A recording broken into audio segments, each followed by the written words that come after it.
Welcome guys to the second part of the quarry tutorial, which I will try to explain to you how to make a bigger hole quarry, or a quarry that mines a bigger hole. So currently this is the hole that you mine in the default quarry size, which is roughly 8 by 8 or something in that line. So I've taken off the quarry to stop it, and as you can see, this is the current or the previous hole that it dug.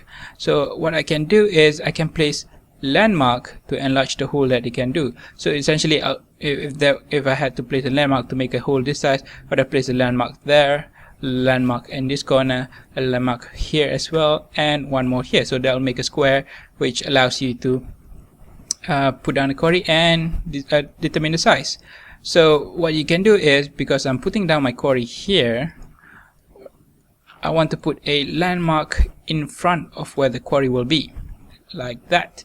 And I will note the y coordinate of this landmark here, which I can see as y64. I want to take the feet position, not the I position. The I says 65.62, but the y is 64. So I'll take it here. And what I want to do is I want to fly or walk. Since that's a hole, I'll have to fly. And keep a straight line. Keep walking until you're about however far you want it to be, up to a maximum of 64 away from the other landmark. So I think I'm in line. If I'm not, I'll come and put it back down. So it's still at y64.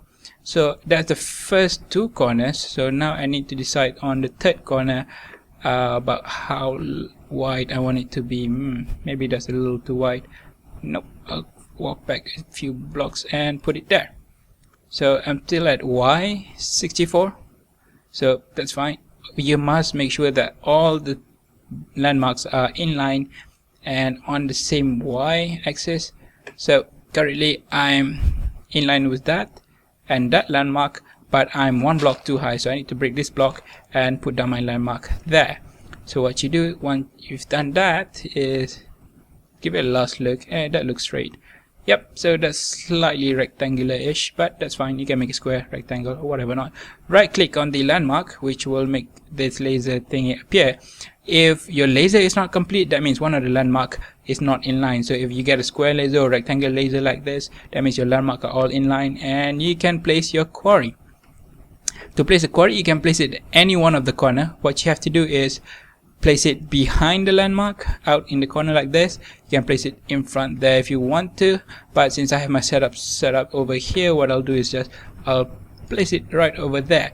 So as you can see, it'll make this striped box thing as large as what your landmarks were and destroy your landmark. So you can pick it up if you want to, or just leave it since it's all cheap. If it's not broken, don't pick it up. I don't know what happens if you break it.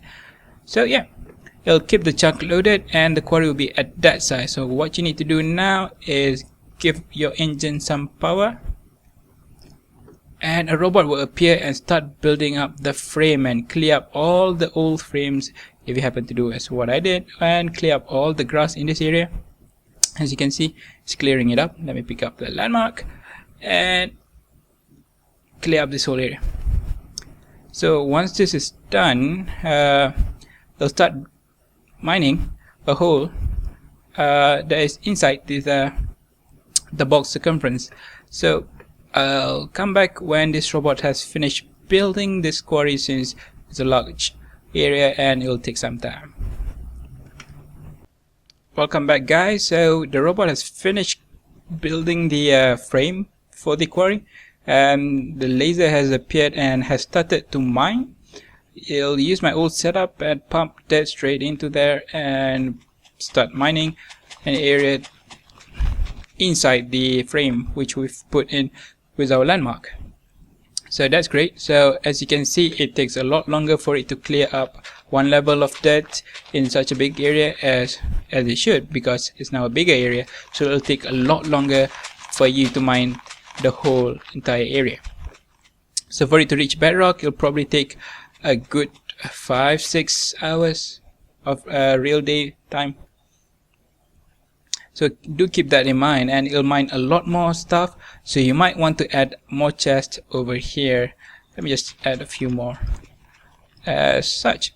So what you can do is every 1 hour or so, come here and pick the stuff up and dump it in the chest beside it. like that. That means this chest will always be empty, and this one will always be empty. What we can do is put it all in here, put it all in there, and yeah, so it's empty and ready to receive more cobblestone. As you can see, it throws away all the dirt and yada yada. So what I did forget to tell you guys just now is that a quarry will stop running if it hits lava for some reason, which I think is part of the design, because I don't think you can pick up lava. So what you need to do is to ensure that your quarry doesn't stop midway is, once it dug one deep, is to place a water source right in the corner like that.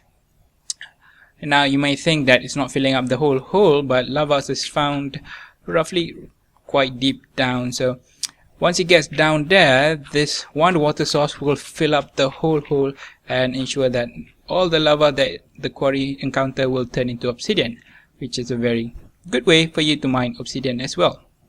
Now obsidian is quite important in this game, as you can use it to convert obsidian into iron ingots, and iron ingots into gold ingot, which allows you to turn gold ingot into diamonds. So yeah, that's a whole nother tutorial, but yeah, that's all for the bigger size quarry. Hope you guys enjoyed. If you don't know how to put on a normal quarry, you can check out my my part 1 to this tutorial and take a look on how to put on a normal quarry. So if you guys like this tutorial, make sure to subscribe and like, and yeah, the block. Peace out.